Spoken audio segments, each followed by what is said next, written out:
नमस्कार दोस्तों, स्वागत करते हैं आपका एक बार फिर से आपकी आवाज में। जी हाँ दोस्तों, आज हम बात करने वाले हैं पश्चिमी बंगाल के विधानसभा ओपिनियन पोल के बारे में। क्या पश्चिम बंगाल में ममता बनर्जी तीसरी बार जीत दर्ज कर पाएगी या फिर सीपीआईएम 40 साल के वर्चस्व को वापस कायम कर पाएगी या बीजेपी सेंधमारी कर सत्ता में आ पाएगी बीजेपी। तमाम जानकारी अपडेट आपको इस वीडियो में मिल जाएगी। इस वीडियो को अंत तक देखिए जिससे आपको पता चल जाएगा कि आने वाले विधानसभा चुनाव में यानी आ गए विधानसभा चुनाव में किसको मिलेगी सबसे ज्यादा सीटें। जी हाँ दोस्तों, बात करते हैं दक्षिणी 24 परगना की 31 विधानसभा सीटों की। जी हाँ दोस्तों, दक्षिणी 24 परगना की 31 विधानसभा सीटों की बात की जाए तो टीएमसी को 9 सीटें, बीजेपी को 20 सीटें, सीपीआईएम के खाते में 1, कांग्रेस खाते में 1 और अन्य खाते में यहाँ पर 0 सीट। जी हाँ दोस्तों, पश्चिम बंगाल की हमने 31 विधानसभा सीटों की बात कर ली है। टीएमसी को यहाँ पर 9 सीटें, बीजेपी को 20 सीटें, सीपीआईएम के खाते में 1, कांग्रेस खाते में 1 और अन्य खाते में 0 सीट जाने की संभावनाएं जताई जा रही है। दोस्तों अब बात करते हैं क्लिंगपोंग की एक विधानसभा सीट की। क्लिंगपोंग की एक विधानसभा सीट की बात की जाए तो यहाँ पर एक ही सीट बीजेपी खाते में जाते हुए नजर आ रही है। जी हाँ दोस्तों, बात करते हैं पश्चिम बंगाल की 32 विधानसभा सीटों की बात कर ली है। टीएमसी को 9, बीजेपी को 21, सीपीआईएम के खाते में 1, कांग्रेस खाते में 0 और अन्य खाते में यहाँ पर 0 सीट जाने की संभावनाएं जताई जा रही है। दोस्तों अब बात कर लेते हैं झारग्राम की 4 विधानसभा सीटों की। झारग्राम की 4 विधानसभा सीटों की बात की जाए तो यहाँ पर टीएमसी को 0, बीजेपी को सभी 4 सीटों पर जीत हासिल होती हुई नजर आ रही है। पश्चिम बंगाल की हमने 36 विधानसभा सीटों की बात कर ली है। 36 में से यहाँ पर टीएमसी को 9, बीजेपी को 25, सीपीआईएम के खाते में 1, कांग्रेस खाते में 1 और अन्य खाते में यहाँ पर 0 सीट जाने की संभावनाएं जताई जा रही है। दोस्तों अब बात कर लेते हैं अलीपुरद्वार की 5 विधानसभा सीटों की। जी हाँ दोस्तों, अलीपुरद्वार की 5 विधानसभा सीटों की बात की जाए तो यहाँ पर सभी 5 सीटों पर टीएमसी का कब्जा हो सकता है। बीजेपी, सीपीआईएम, कांग्रेस और अन्य पार्टियों को यहाँ पर 0 सीट, एक भी सीट मिलती हुई दिखाई नहीं दे रही है। पश्चिम बंगाल की हमने 41 विधानसभा सीटों की बात कर ली है। टीएमसी को यहाँ पर 14 सीटें, बीजेपी को यहाँ पर 25 सीटें, सीपीआईएम के खाते में 1, कांग्रेस खाते में 1 और अन्य खाते में यहाँ पर 0 सीट। दोस्तों अब बात करते हैं नादिया की 15 विधानसभा सीटें। 15 में से 15 सीटों पर टीएमसी को जीत मिल सकती है। बीजेपी यहाँ पर 0 पर, सीपीआईएम 0 पर, कांग्रेस खाते में 0 और अन्य पार्टी खाते में यहाँ पर 0 सीट है।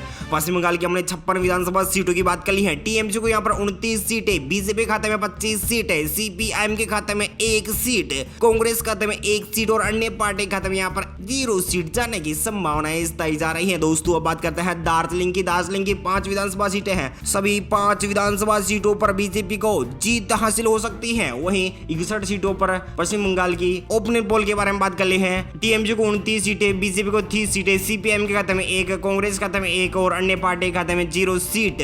बात करते हैं दक्षिणी दिनाजपुर की 6 विधानसभा सीटों की। जी हाँ दोस्तों, दक्षिणी दिनाजपुर की 6 विधानसभा सीटों की बात की जाए तो यहाँ पर बीजेपी को 4, टीएमसी को 2, सीपीआईएम, कांग्रेस और अन्य पार्टी खाते में 0-0। पश्चिम बंगाल की हमने 67 सीटों की बात कर ली है। टीएमसी को यहाँ पर 31 सीटें, बीजेपी को यहाँ पर 34 सीटें, सीपीआईएम के खाते में 1 और अन्य खाते में 0, कांग्रेस खाते में भी 1 सीट जाने की संभावनाएं जताई जा रही है। दोस्तों अब बात कर लेते हैं पश्चिमी वर्धमान की 9 विधानसभा सीटों की। जी हाँ दोस्तों, पश्चिमी वर्धमान की 9 विधानसभा सीटों की बात की जाए तो यहाँ पर टीएमसी को 2, बीजेपी को 7, सीपीआईएम, कांग्रेस और अन्य पार्टी खाते में 0-0। दोस्तों पश्चिम बंगाल की हमने 74 सीटों की बात कर ली है। टीएमसी को यहाँ पर 33 सीटें, बीजेपी को यहाँ पर 41 सीटें, सीपीआईएम के खाते में 1 सीट और अन्य खाते में यहाँ पर 0 और कांग्रेस खाते में 1 सीट जाने की संभावनाएं जताई जा रही है। दोस्तों अब बात कर लेते हैं हुगली की 18 विधानसभा सीटें हैं। 18 में से 7 पर टीएमसी, बीजेपी यहाँ पर 10 सीटों पर जीत हासिल कर सकती है। पश्चिम बंगाल की हमने 92 विधानसभा सीटों की बात कर ली है। टीएमसी को यहाँ पर 40 सीटें, बीजेपी को यहाँ पर 51 सीटें, सीपीआईएम के खाते में 1 सीट, कांग्रेस खाते में 1 सीट और अन्य पार्टी खाते में यहाँ पर 0 सीट जाने की संभावनाएं जताई जा रही है। दोस्तों आपको क्या लगता है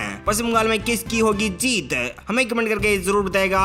जी हाँ दोस्तों, बात कर लेते हैं टीएमसी को यहाँ पर 4 सीटें। हावड़ा की 17 विधानसभा सीटों की बात की जाए तो यहाँ पर टीएमसी को 4 सीटें, बीजेपी को यहाँ पर 13 सीटें, बाकी के खाते में यहाँ पर 0-0 सीट है। पश्चिम बंगाल की हमने 109 विधानसभा सीटों की बात कर ली है। टीएमसी को यहाँ पर 44 सीटें, बीजेपी को यहाँ पर 64 सीटें, सीपीआईएम के खाते में 1, कांग्रेस खाते में 1 और अन्य पार्टी खाते में 0 सीट जाने की संभावनाएं जताई जा रही है। दोस्तों अब बात कर लेते हैं वर्धमान की 16 विधानसभा सीटों की। वर्धमान की 16 विधानसभा सीटों की बात की जाए तो यहाँ पर टीएमसी को 4, बीजेपी को यहाँ पर 12 सीटें मिलने की संभावनाएं जताई जा रही है। पश्चिम बंगाल की हमने 125 विधानसभा सीटों की बात कर ली है। 48 सीटों पर टीएमसी, बीजेपी यहाँ पर 76 सीटों पर 76 सीटों की बात कर ली है। सीपीआईएम के खाते में 1, कांग्रेस खाते में 2 और अन्य पार्टी खाते में यहाँ पर 0 सीट। बात कर लेते हैं मुर्शिदाबाद की 22 विधानसभा सीटों की। जी हाँ दोस्तों, मुर्शिदाबाद की 22 विधानसभा सीटों की बात की जाए तो यहाँ पर टीएमसी खाते में 12 सीट, बीजेपी खाते में 6 सीट, सीपीएम के खाते में 1, कांग्रेस खाते में 1 और अन्य पार्टी खाते में 1 सीट जाने की संभावनाएं जताई जा रही है। पश्चिम बंगाल की हमने 146 विधानसभा सीटों की बात कर ली है। टीएमसी को यहाँ पर 70 सीटें, बीजेपी को यहाँ पर 82 सीटें, सीपीएम के खाते में 2,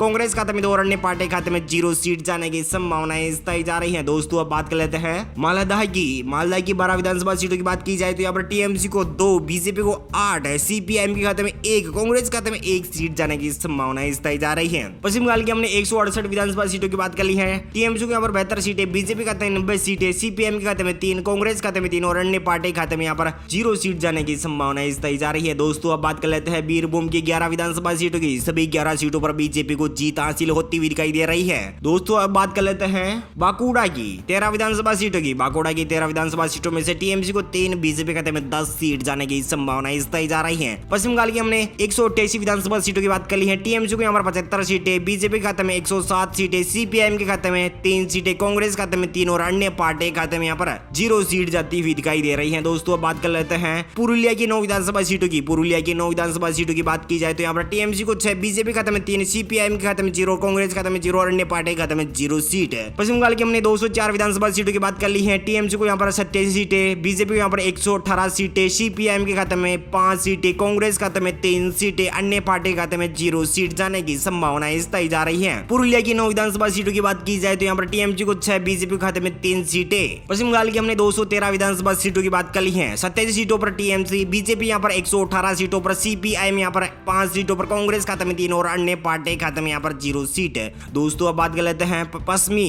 मेदिनीपुर की 15 विधानसभा सीटों की। पश्चिमी मेदिनीपुर की 15 विधानसभा सीटों की बात की जाए तो यहाँ पर टीएमसी को 6, बीजेपी खाते में 10, सीपीएम के खाते में 1, कांग्रेस खाते में 0 और अन्य पार्टी खाते में यहाँ पर 0 सीट है। पश्चिम बंगाल की हमने 228 विधानसभा सीटों की बात कर ली है। टीएमसी को यहाँ पर 91 सीटें, बीजेपी खाते में 128 सीटें, सीपीआईएम के खाते में 6, कांग्रेस खाते में 3 और अन्य पार्टी खाते में यहाँ पर 0 सीट है। जी हाँ दोस्तों, जलपाईगुड़ी की बात की जाए तो यहाँ पर 8 विधानसभा सीटें, 8 ही सीटें बीजेपी खाते में जाती हुई दिखाई दे रही है। दोस्तों अब बात कर लेते हैं कुछ बिहार की 8 विधानसभा सीटों की। कुछ बिहार की सभी 8 सीटें बीजेपी खाते में जाती हुई नजर आ रही है। पश्चिम बंगाल की हमने 241 विधानसभा सीटों की बात कर ली है। टीएमसी को यहाँ पर 91 सीटें, बीजेपी को यहाँ पर 141 सीटें, सीपीएम के खाते में 6, कांग्रेस खाते में 3 और अन्य पार्टी खाते में यहाँ पर 0 सीट अभी तक खाता खुलता हुआ दिखाई नहीं दे रहा है। दोस्तों बात करते हैं कोलकाता की 11 विधानसभा सीटों की। कोलकाता की 11 विधानसभा सीटों की बात की जाए तो यहाँ पर टीएमसी को 2, बीजेपी खाते में 7, सीपीएम के खाते में 1 और अन्य खाते में यहाँ पर 0, कांग्रेस खाते में 0 सीट है। जी हाँ दोस्तों,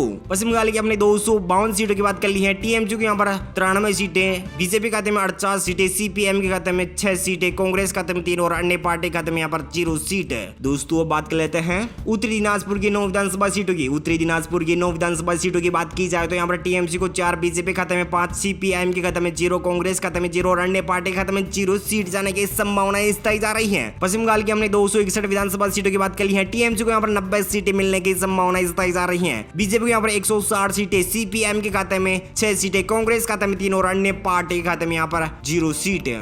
उत्तर 24 परगना की 33 विधानसभा सीटों की बात की जाए तो यहाँ पर टीएमसी खाते में 10, बीजेपी खाते में 20, सीपीएम के खाते में 1, कांग्रेस खाते में 1 और अन्य पार्टी खाते में 1 सीट जाने की संभावनाएं जताई जा रही है। पश्चिम बंगाल की हमने 294 विधानसभा सीटों की बात कर ली है। टीएमसी को यहाँ पर 100 सीटें, बीजेपी खाते में 180 सीट आ सकती है। जी हाँ दोस्तों, बीजेपी यहाँ पर बहुमत के भारी आंकड़ों से जीत पा सकती है और सीपीआईएम यहाँ पर 8 सीटों पर लटकते और भटकते नजर आ रही है। कांग्रेस का तो यहाँ पर बिल्कुल निराश होना पड़ रहा है। यहाँ पर कांग्रेस को मात्र 5 सीटों पर ही सिमट कर रह जानी और अन्य के खाते में 1 सीट जाने की संभावना जताई जा रही है। उम्मीद है जानकारी अपडेट आपको मिल गई होगी। प्लीज दोस्तों अपने वीडियो नीचे के लाल बटन दिया और क्लिक कीजिए, चैनल को भी सब्सक्राइब कर लीजिए, पास में एक छोटा सा नन्हा सा बेल आइकन उसको भी दबा दीजिए। चलिए हम विदाई लेते हैं।